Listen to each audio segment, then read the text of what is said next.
everyone, this is me RJ Mishti. Welcome to AOC India FM. और भाई किसी ने सच ही कहा है कि साहित्य जो है वो समाज का दर्पण होता है और दर्पण इसलिए कि भाई वो असलियत दिखाता है। सच में हमारी जो सोसाइटी है ना, उसको इस दर्पण की इस वक्त क्या हर वक्त हर जन्म में बहुत आवश्यकता रहेगी, क्योंकि जब तक इन लोगों को असलियत न दिखाओ इन्हें समझ में नहीं आता। फिलहाल एक ऐसा ही दर्पण दिखाने वाली शख्सियत आज हमारे साथ मौजूद है। बिल्कुल बहुत फेमस पोएट है कवि कुमार विकास जी, और आज मैं आप लोगों को उनसे मिलवाने वाली हूँ। हमारे स्टूडियो में मौजूद हैं। Hello sir. हेलो जी। एओसी एफएम के सारे लिसनर को मेरी तरफ से भी बहुत बहुत आभार, बहुत बहुत स्वागत है उनका, और आपका भी बहुत बहुत शुक्रिया मुझे इनवाइट करने के लिए।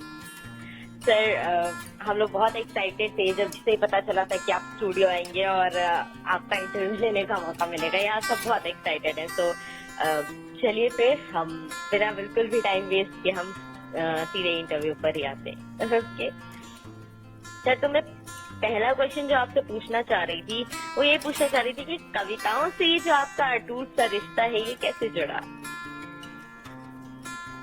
कविताओं से अटूट सा रिश्ता कब जुड़ा, कैसे जुड़ा, ये तो मुझे भी नहीं पता चला कि कैसे जुड़ गया। हाँ, बचपन में बहुत ज्यादा लगाव था, बहुत रुचि थी साहित्य को लेकर के। जैसे कि मैं पंचतंत्र की कहानियां, आदर्श की कहानियां कक्षा 3, 4 और 5 में ही मतलब इन सब में बड़ा इंटरेस्ट हो गया, तो ये सारी चीजें पढ़ा करता था। और उसके बाद वक्त बीतते 9th 10th में भी जब लिटरेचर आया तो लिटरेचर बहुत अट्रैक्ट करने लगा, हिंदी लिटरेचर खासतौर से दोहे, छंद, कबीर के, मीरा के।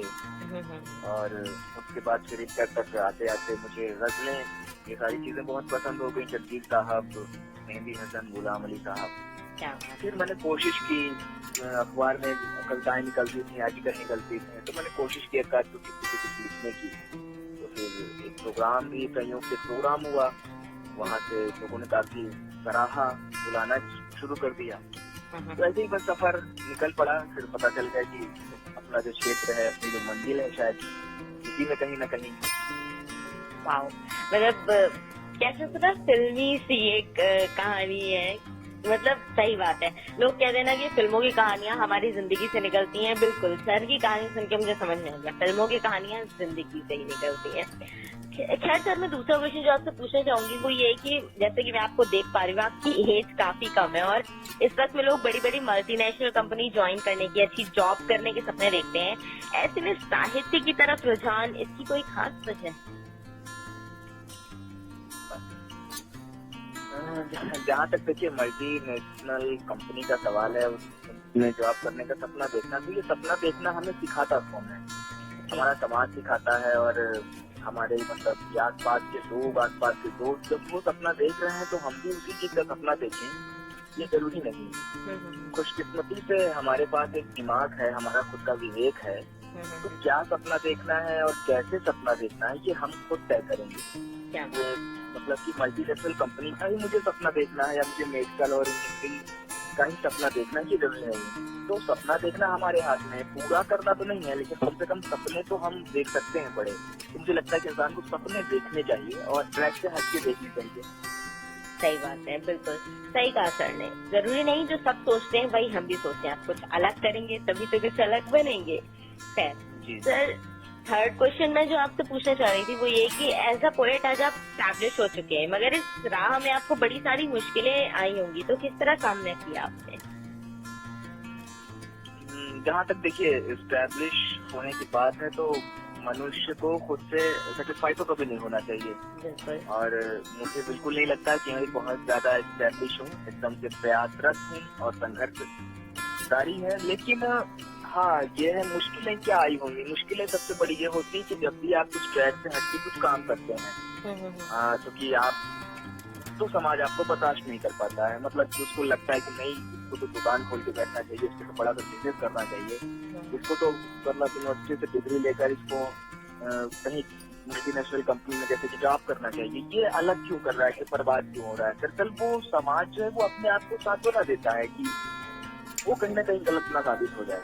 वो अपने आप को खुश रखने के लिए ऐसा आरोप लगाते हैं कि नहीं तुम गलत कर रहे हो, तुमको सीधे ट्रैक पे चलना है, तुमको शादी करनी है, फिर तुमको नौकरी करनी है, फिर शादी करनी है, फिर बच्चे पैदा करने हैं, फिर पेंशन लेना है, उसके बाद फिर मर जाना है। तो मैंने कोशिश की कि थोड़ा सा अलग सोचा जाए, और तो बहुत सारे समाज में बहुत सारी दिक्कतें भी आई, लेकिन इन सब की परवाह ना करते हुए, मैं किसी की बात का ना ध्यान देते हुए अपनी धुन में चलता रहा, मस्त मौला। वाह, सही बात है, हमें बिल्कुल वही करना चाहिए जो हमारा दिल हमसे करने को कहता है। तो आपको क्या लगता है सर, आजकल जो मीडिया है इसका साहित्य में क्या योगदान है? मीडिया का साहित्य में योगदान जहाँ तक मैं मानता हूँ कि थोड़ा सा कमजोर हुआ है इस बीच।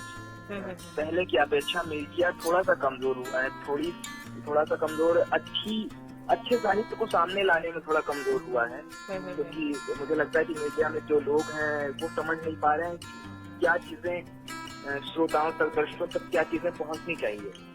तो उसमें मुझे लगता है मीडिया थोड़ा कमजोर हो, लेकिन सोशल मीडिया ने ये काम किया है कि सोशल मीडिया पे कचरा और बहुत अच्छा साहित्य दोनों है।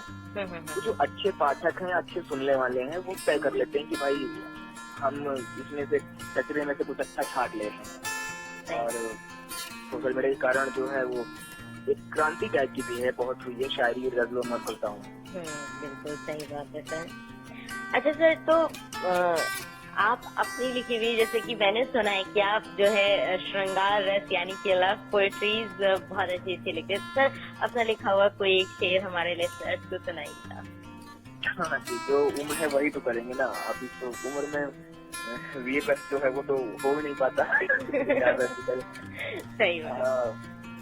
हाँ, एक गजल को शेर मैं सुना देता हूँ कि मेरी मुश्किल बढ़ा करके कभी पूछो कि कैसे हो, मेरी मुश्किल बढ़ा करके कभी पूछो कि कैसे हो, जरा फिर मुस्कुरा करके कभी पूछो कि कैसे हो।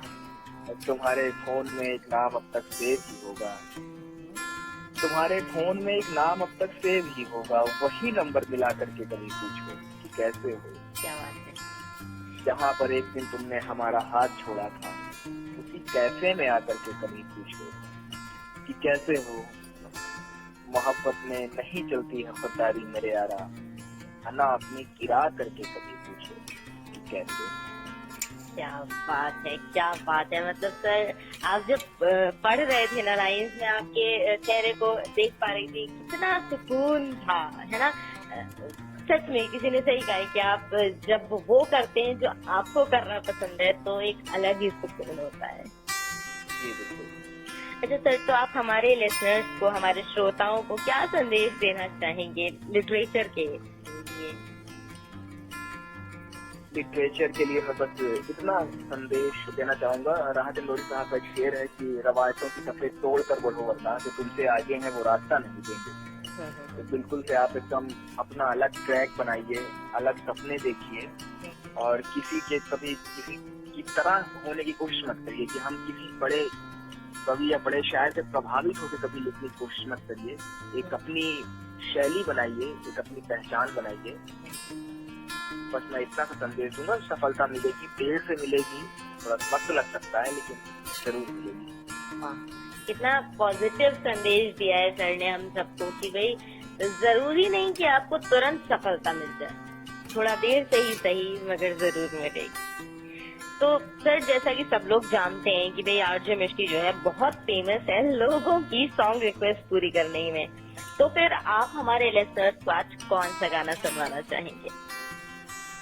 आरजे मिष्टी जो है वो सिर्फ सुनवाने में फेमस नहीं है, आरजे मिष्टी की आवाज भी बहुत फेमस है और बहुत प्यारी आवाज भी है आपकी। और इन दिनों में गाना जो काफी सुन रहा हूँ कि मेरे गाना वो बदलते रहते हैं हफ्ता 10 दिन, तो इस वक्त मैं दीवर जी का लिखा हुआ वो कोई जब तुम्हारा हृदय तोड़े वो मैं सुनाना चाहूंगा।